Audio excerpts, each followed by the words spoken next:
Okay, so I talked about this a little bit on my previous account before it got bananaed. And I am still in the middle of this deal.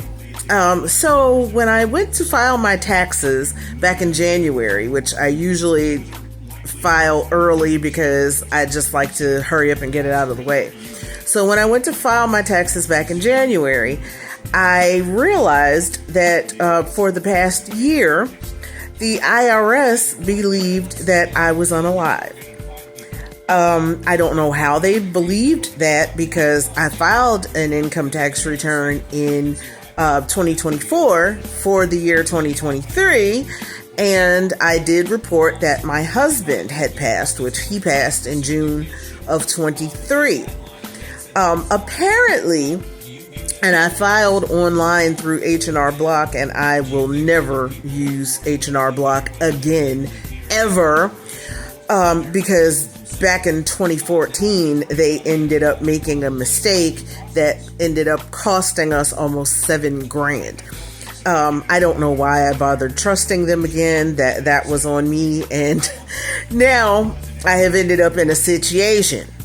So I, of course, got right on the phone because once I filed online, I immediately, the next day, I got a message saying that the IRS had rejected my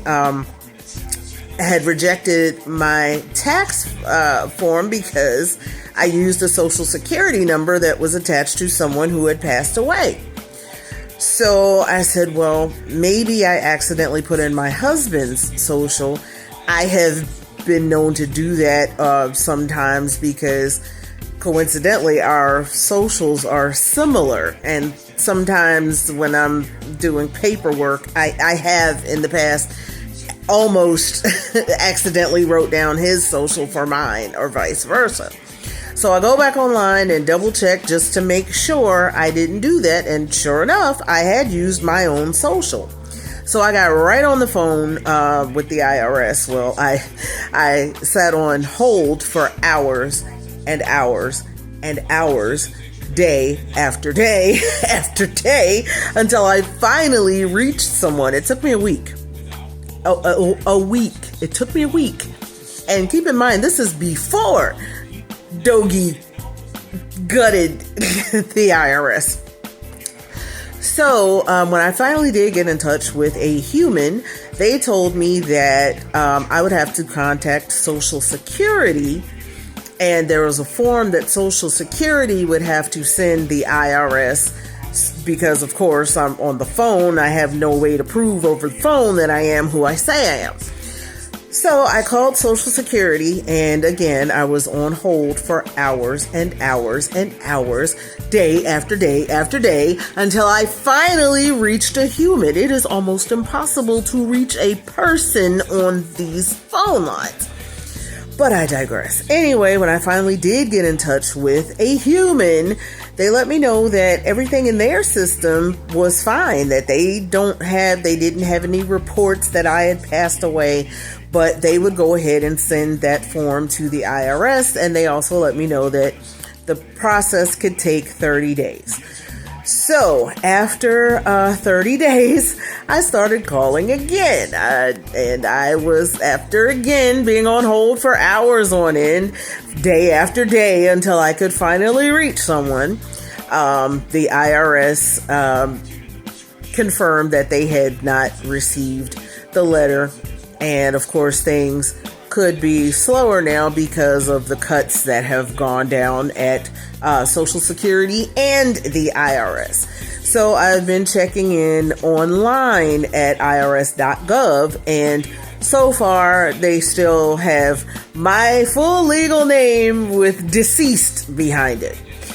So it's like, I don't want to wait out. Of course, we're coming up on the tax deadline, and I didn't want to keep waiting and then end up missing the deadline. So I printed out my tax form and filled it out by hand and got all the paperwork together, including my husband's certificate and the administration letter showing that I am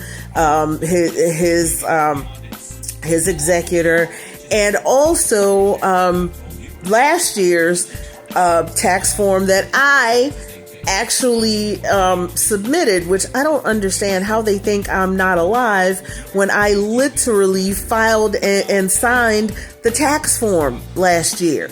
So H&R Block, you're on my list forever, and I'm going to send this out to the interwebs so I can encourage people not to use your service, because you are some garbage. I should not have to go through this. But anyway, I ended up having to file a paper form for the first time since I was 18, and was filing for the first job I had right out of high school.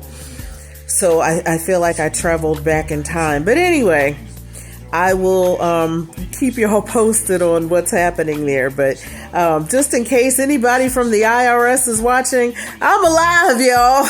Y'all need to fix that immediately.